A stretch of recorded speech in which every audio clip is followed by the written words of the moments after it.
Bienvenidos a este episodio, donde vamos a hablar este podcast como panas, sin palabras raras y sin ponernos como intensos, como cuando tu pana explica el multiverso a las 2 a.m. Hoy arrancamos con lectura y escritura de datos por consola. Bro, yo eso lo entiendo como si fuera una consola, como una Play, que dijera que yo conecto el mouse a la Play. Estás loco. No, la consola es esa pantalla negra. No parece de hacker y asusta al principio. Confirmo, esa cosa pertenece o parece que si te equivocas, esto se prende el FBI. Nada de eso. La consola es solo el canal más simple para pedir información al usuario y mostrarle resultados. Ariel, ¿qué significa leer datos en consola? Bueno, es cuando el programa dice, escribe tu nombre, ingresa tu edad, pon el número de robots que quieres construir y tú escribes.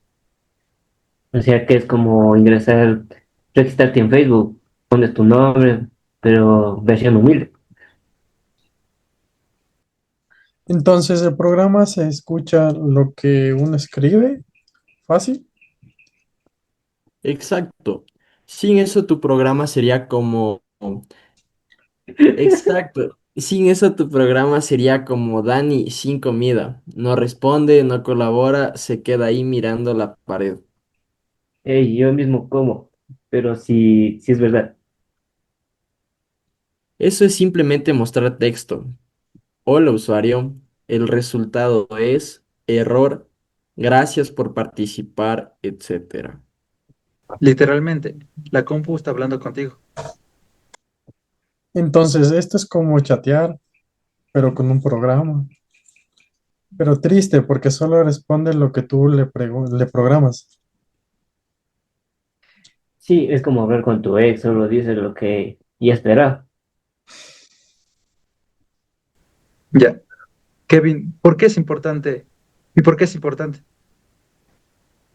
Porque si no sabes hablar con el usuario, ¿qué haces? ¿Programas para fantasmas? Eso sería un buen juego, chat con un fantasma versión console. Pero o sea, ¿esto realmente se usa en la vida real o es solo para aprender? Obvio, se usa al inicio, pero muchas apps siguen usando de forma de entrada parecidas. Terminales de servidores, apps de robots, herramientas para programadores, interfaces de hacking o software donde no necesitas pantallas gráficas. Además, si aprendes esto bien, luego entiendes formularios, interfaces gráficas y todo empieza aquí, pensar como programador.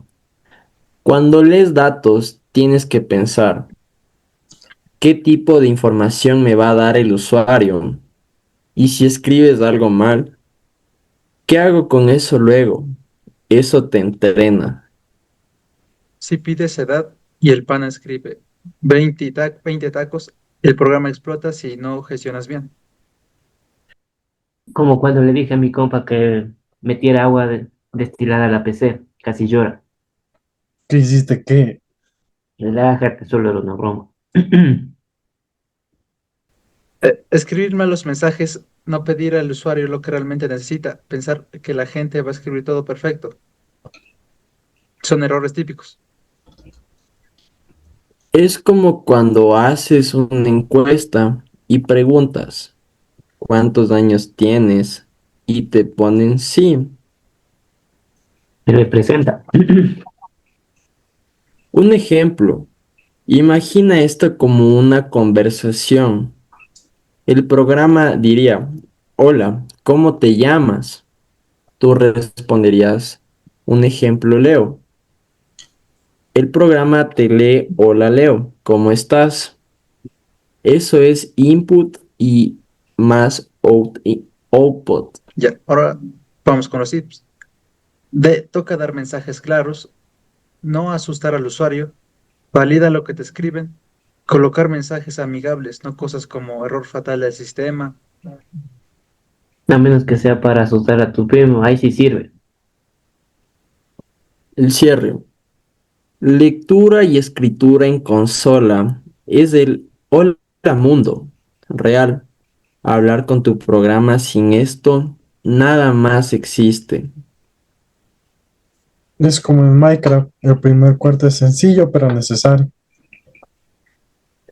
O la primera hamburguesa que haces, sale fea pero con cariño. Qué comparación más extraña. Bueno, gracias por escucharnos, mi gente. Y entienden para qué sirve un programa y al mismo tiempo piense contigo. Primero tiene que escucharte y hablarte. Hola, hola comunidad de programadores, estudiantes y curiosos más que todo. Hoy vamos a hablar sobre un tema que suena terrorífico, pero no lo es. Es sobre excepciones en programación orientada a objetos. Pero tranquilos, porque vamos a explicarlo sin complicaciones y con buen humor. Quiero que imaginen que su programa es como un carro en su carretera y algo inesperado ocurre. Se pincha una llanta, se queda sin gasolina o el GPS decide que los quiere mandar a un barranco.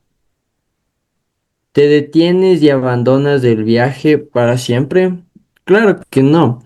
Buscas cómo solucionarlo y sigues adelante. Eso mismo son las excepciones en programación. Muy bien, Kevin. Feliz de estar aquí y con ganas de desmitificar este tema. Las excepciones tienen mala fama al inicio, como si fueran algo que solo aparece cuando uno es mal programador.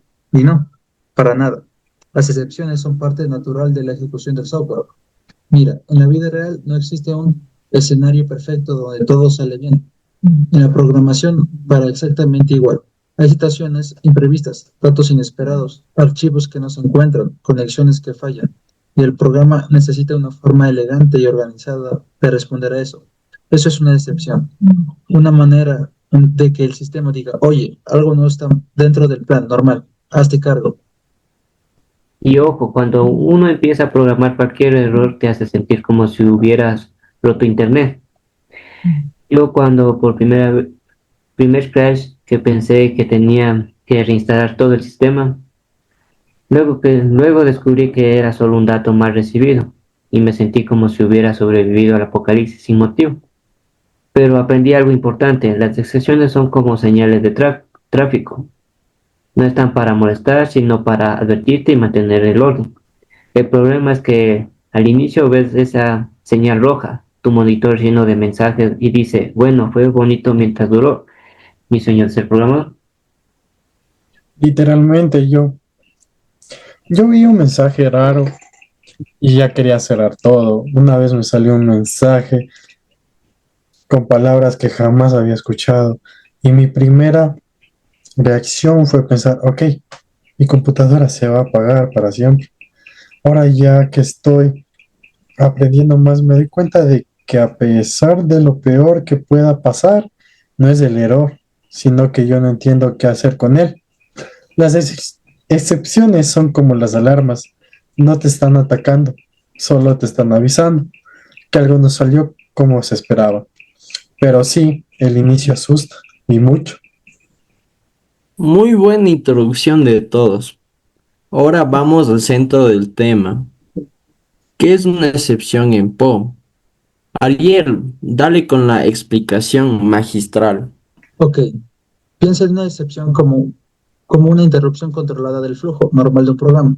Normalmente, tu programa va ejecutando línea tras línea. Todo bien, todo ordenado.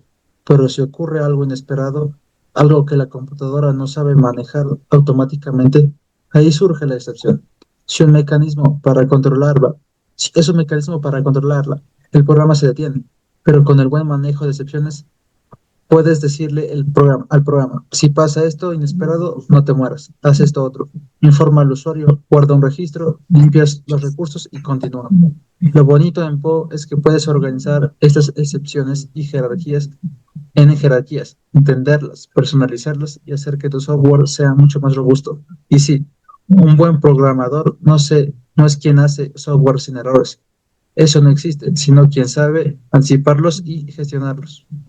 Y es importante decir esto, una excepción no es un fracaso, es una forma de comunicación entre tu programa y tú. Imaginen que tiene una nevera inteligente. Si no detecta agua para hacer hielo, ¿qué prefiere? ¿Que explote el motor o que te mande una alerta y te diga, hey, pon agua?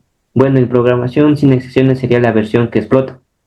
Y yo entendí que las excepciones te ayudan a pensar mejor tu programa, porque te obligan a imaginar escenarios reales y no ideas, y no ideales. Antes yo decía programar pensando en que el usuario siempre iba a escribir todo bien, que el archivo siempre iba a existir, que Internet siempre iba a funcionar. Básicamente vivía en una fantasía. Ahora ya sé que el usuario puede enviar cualquier cosa, hasta emojis donde deben ir números, y que gracias a las excepciones puedo manejar todo eso sin que mi programa colapse. Ahora quiero que hablemos de por qué es importante manejar excepciones. ¿Por qué no simplemente dejamos que el programa falle y ya? Bueno, porque nadie quiere software que se caiga. Imagina una aplicación bancaria que se cerrara solo porque el cliente escribió mal un dato. Sería un desastre. Manejar excepciones es sinónimo de crear software confiable, profesional y respetuoso con el usuario. En un entorno real, los errores pasan, pero el usuario no tiene por qué sufrirlos. Además, manejar excepciones es parte de la experiencia como programador.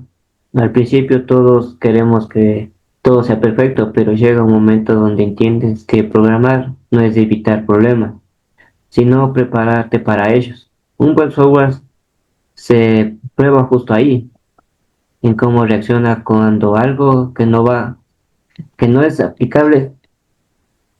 Se siente bien cuando por fin entiendes lo que está pasando. Al inicio yo veía errores como monstruos, ahora los veo como oportunidades de mejorar mi programa, hacerlo más resistente y más amable con el usuario. Sin excepciones, cada pequeño fallo es un colapso total.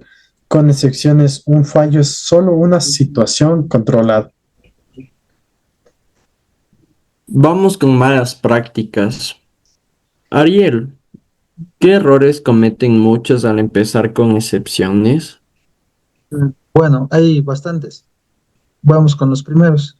Creer que las expresiones deben usarse para todo, incluso para cosas normales. Ignorar completamente los errores y esconderlos. No informar adecuadamente al usuario. No registrar lo que sucedió, perdiendo pistas para corregirlo.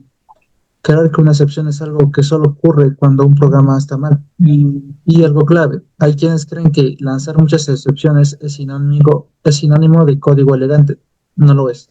Una excepción está para casos especiales, no para controlar la lógica cotidiana. Yo cometí esos errores. En mi primer proyecto lancé excepciones para cosas completamente normales, como un usuario que simplemente no había ingresado todavía. Terminaba con pantallas de error en situaciones normales. Era como un restaurante pusiera una alarma de incendios cada vez que alguien pidiera una servilleta. A mí me pasaba lo contrario. Veía un error, me daba mucho miedo tocarlo y trataba de no verlo. Después entendí que ignorarlo solo hace más difícil arreglarlo. Las excepciones existen para que enfrentes el problema de manera ordenada, no para esconder las basuritas debajo de la alfombra digital. Bueno, ahora vamos cerrando con consejos para aprender y practicar las excepciones. Mi consejo principal sería, no le huyas, léalas, interprétalas, analiza qué les causa y practica creando situaciones controladas, donde se produzca excepciones. Eso te da seguridad. Yo diría, ríete de tus errores, de verdad. Si te frustras, pierdes energía. Cada excepción es una lección. Además, cuando logras manejar bien, te sientes como un hacker. Pregúntate siempre qué podría salir mal en tu programa. No es un sentido negativo, sino previsivo. Ese ejercicio mental te hace mejor programador. Qué buen consejo. Hoy desmontamos el mito de las excepciones y aprendimos que no son enemigos, sino herramientas esenciales para software fuerte y profesional.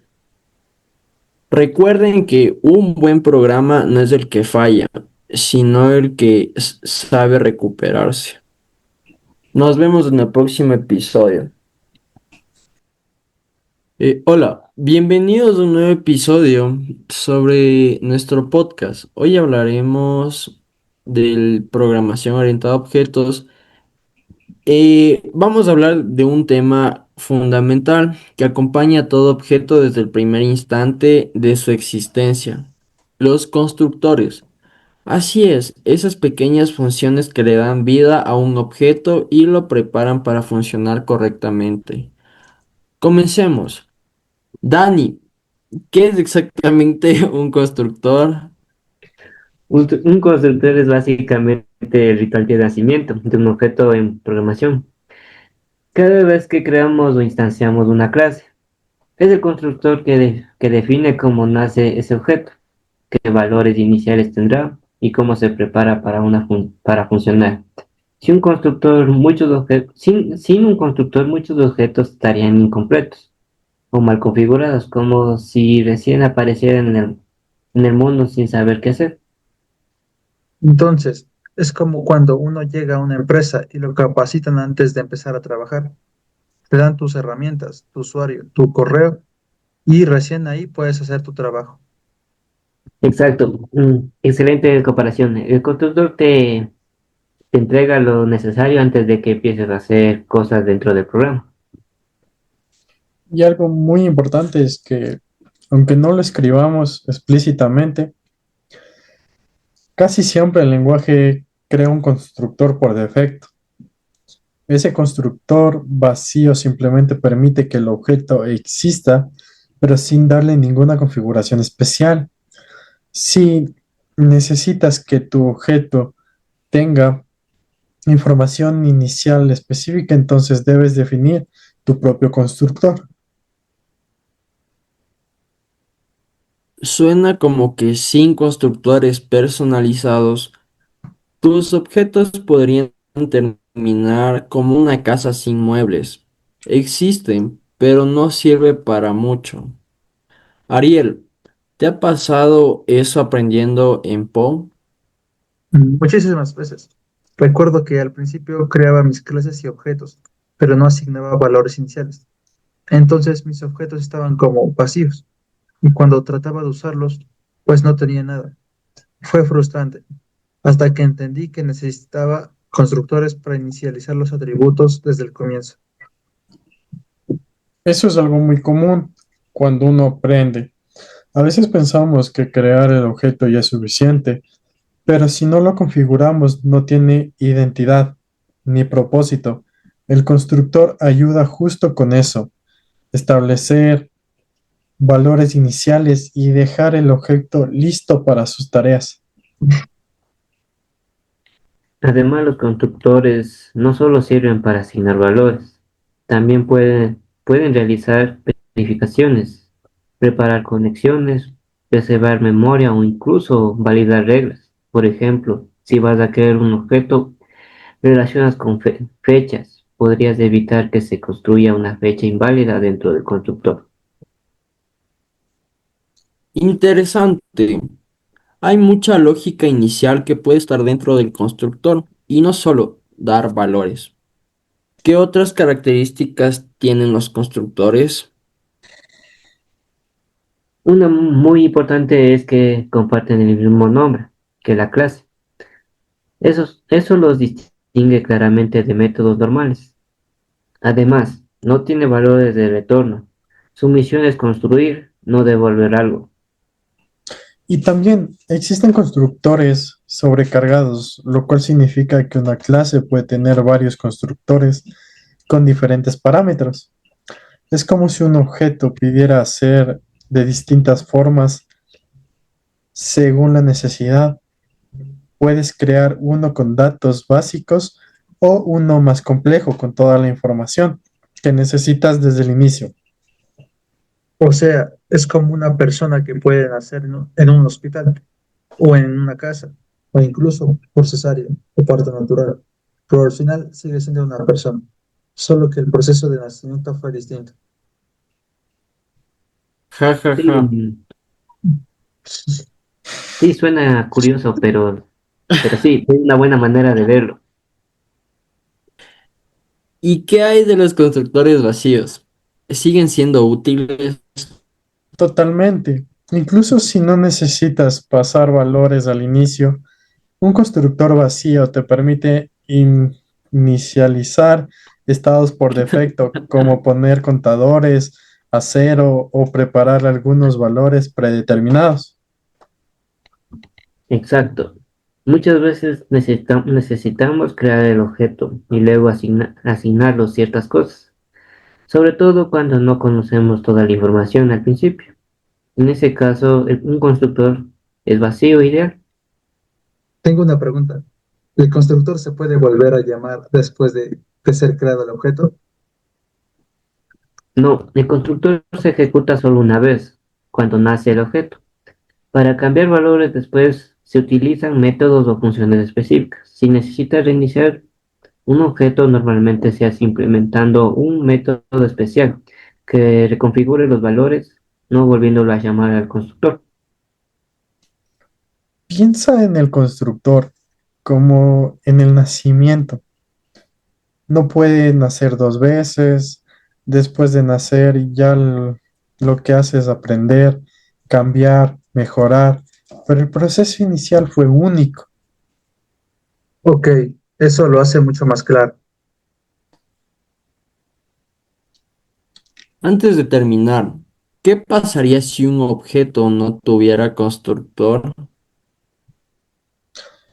Como mencioné antes, si no defines uno, el lenguaje por lo general crea uno vacío automáticamente. Pero eso no significa que este objeto esté configurado correctamente. Podría estar incompleto o con valores no definidos. Y en sistemas grandes eso puede causar errores serios. Por eso es importante entender y usar constructores bien definidos. Son la base del objeto sólido y bien inicializados. Excelente explicación. Para cerrar, ¿algún consejo final para quienes están aprendiendo constructores? Bueno, diría que no se asusten. Al principio parece algo técnico, pero en realidad son pura lógica natural. Reparar algo antes de usarlo. Practiquen prueba y error, creando clases y dándoles diferentes formas de nacer. Eso ayuda mucho a entenderlos cómo funcionan los constructores. Y recuerden, un buen constructor prepara el objeto para cumplir su propósito desde el primer momento. Dominar esta mejora increíblemente tu diseño orientado a objetos. Muy bien dicho. Gracias equipo y gracias a quienes nos escuchan. Esto fue un episodio más de nuestro podcast de programación orientada a objetos. Nos vemos en la próxima para seguir aprendiendo juntos. Chao.